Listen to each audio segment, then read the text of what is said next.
तालुक्यामध्ये पीक पाणी प्रयोग ज्यांनी कोणी केलाय, ज्या कुठल्या कमिटीने केलाय त्या कमिटीने पीक पाणी प्रयोग व्यवस्थित केला नाही आणि ते चुकीचं आहे. त्याच्यामध्ये 100% चूक आहे उपलब्ध आकडेवारीनुसार.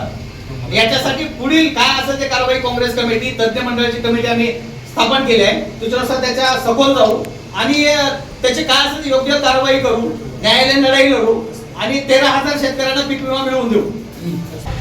अगोदर काहीतरी फॉर्म्युला वेगळा होता, आता फॉर्म्युला वेगळा केला. अगोदर फॉर्म्युला सरसकट पीक कापणी प्रयोग जे करतात शासकीय अधिकारी त्याच्यानुसार दिला जायचा. एक उंबरठा उत्पन्न असायचं, समजा 800 असेल, 500 असेल, 700 असेल, त्याच्या आत जर असेल तर बसायचं, नसेल तर ते त्याचा फॉर्म्युला होता. पण आता नवीन काय केलंय, सॅटेलाइट 50%, पीक कापणी प्रयोगाचे 50% आणि त्याला भागिले 2 असं काही त्यांनी फॉर्म्युला लावलाय. पीक कापणी प्रयोग तर आम्ही व्यवस्थित दिलाय, पण सगळं जे झालंय ते सॅटेलाइटचं जे काही कंपनीने दिलंय ते जास्त वाढवून दिलं. जे उंबरठं उत्पादन आहे त्याच्यापेक्षा सॅटेलाइटचं खूप मोठं आहे असं सांगण्यात आलं होतं. मग या सगळ्या माहितीवर विश्वास ठेवला होता. म्हणजे असंच असणार आहे, जास्त कशाला बोलात काय गरज वाटली नाही आपल्याला. आता मला जेवढं माहिती आहे, पत्रकारांना सुद्धा जेवढी माहिती आहे, पीक विमा वगळला गेलाय ते अशीच माहिती आहे सॅटेलाइट मुळे वगळला गेलाय, मोठा माहिती सगळ्यांना. पण आता मी तुम्हाला काही डॉक्युमेंट्स दिले, हे सगळं गव्हर्नमेंटच्या वेबसाईटवरचं आहे. जे पीक विम्याची जे काही वेबसाईट आहे त्याच्यावरचा डेटा आहे. हा डेटा काय आपण कुठल्या ऑफिस मधून घेतलेला नाही, मनाचा नाही किंवा काय कुठला डेटाबेस तो नाही, तो अधिकृत वेबसाईटवर पब्लिक डेटाबेस आहे. 13,381 शेतकरी फक्त 3 मंडळातले वंचित आहे ज्यांनी विमा भरलाय. आणि ह्याच्यात जर मजेशीर भाग बघितला तर साधारणतः 2-2.5 कोटी शेतकऱ्यांनी आणि 4-4.5 कोटी शासनाने 6.62 कोटी रुपये आपण भरले कंपनीला पीक विमा मिळावा म्हणून. एवढे 6-6.5 कोटी भरून पण त्याचा काय उपयोग नाही. सॅटेलाइट यील्ड मध्ये मोठा फरक नाही, परंतु सीसी म्हणजे पीक पाणी यील्ड मध्ये मोठी तफावत दिसते. ती मंडळाचं कम्पेअर केलं तर मागणीचा ऍक्च्युअल उंबरठ्यापेक्षा उत्पन्न 104 आणि 81 किलो.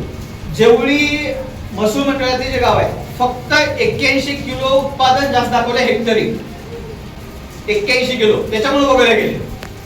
मागणी महसूल मंडळातला फक्त 104 किलो हेक्टर उत्पन्न जास्त दाखवलं. 4 किलो वेळ हेक्टरी ते सगळे गाव उडले मागणीचे आणि 84-81 मुळे जेवढीचे सगळे गाव उडले. पीक पाणीचा जे काही त्यांनी अहवाल दिला होता सॅटेलाइट आहे, सीसी म्हणजे पीक पाणी आहे, ऍक्च्युअल यील्ड आहे जे की पीक पाणी प्लस सॅटेलाइट भागिले 2 करून ते ऍक्च्युअल आहे. लाईटनी जेवढीला किती दाखवलंय 1086, मागणीला किती दाखवलंय 1076, लोहाराला किती दाखवलंय 1038. काय मोठा फरक दिसतोय? 38. काय मोठा फरक दिसतोय? अजिबात मोठा फरक नाही. कुठला 22 किलोचा इकडे तिकडे फरक आहे. आता खाली या तुम्ही, सीसी जे काही शासकीय यंत्रणेद्वारे केलं गेलंय 886 जेवढी, 802 मागणी आणि 549 लोहार. पण तुम्ही किमान म्हणू तर नका ना सॅटेलाइट मुळे गेलंय. तुम्ही सांगा सॅटेलाइटचं काय त्यांनी 138 सगळं दिलं होतं, पण पीक पाणी जे आम्ही केली त्या पीक पाणी मध्ये असं दिसलं लोहाराचं उत्पादन कमी आहे, मागणी जेवढीचं जास्त आहे. तसं सांगा तुम्ही, हिशोब करायची काय कारण आहे? एका मंडळामध्ये 15,000 मिळाले, दुसऱ्या मंडळामध्ये 1000च मिळाले, असं ऐकण्यात आहे सगळ्यांच्या. त्याचं कारण काय सांगतो? नुसतं बसून पण उपयोग नाही. ते बसवताना झालं की काय करतात, उंबरठा उत्पादनाच्या जवळ नेऊन ठेवायचं. जवळ नेऊन ठेवलं म्हणजे तुमचं नुकसान किती झालं? कमी झालंय.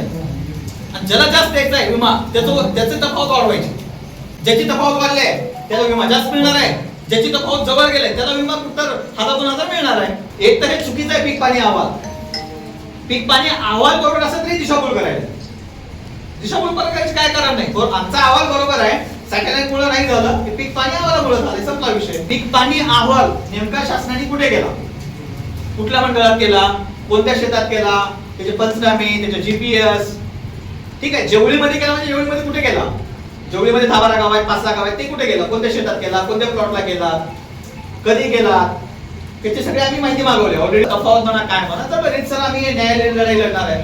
काय काय असा विषय येत आहे, मॅनेज कार्यक्रम जो म्हणतात उस्मानाबादला जास्त औषधाला जास्त लोहाराला कमी, याच्यात तुम्ही लोकप्रतिनिधी असं सत्ताधारी विरोधक कुठं मागे पडतात? ज्यावेळेस ही प्रक्रिया होते त्यावेळेस तुम्ही लोक बोलत नाही, आणि ज्यावेळेस ही प्रक्रिया पूर्ण होऊन फायनलला रिझल्ट येते त्यावेळेस तुमचा गोंधळ चालू असतो. शेतकरी नेते, विरोधी, सत्ताधारी हे त्यावेळेस तुम्ही काय करत नाही? ज्यावेळेस हे प्रत्यक्ष बांधावर शेतीवर पाहणी करायसाठी पथक असतं, सॅटेलाइट असतं किंवा त्याचा 2 महिने अहवाल ज्यावेळेस शासनाला सादर होतो त्यावेळेस तुम्ही शांत राहताय, आणि ज्यावेळेस हे असा प्रकार होतो तर त्यावेळेस तुम्ही म्हणजे आंदोलनाच्या याच्या भूमिकेत समोर येते, याच्यावर काम नाही. ही चूक आहे आमची, चूक मान्य करतो आम्ही.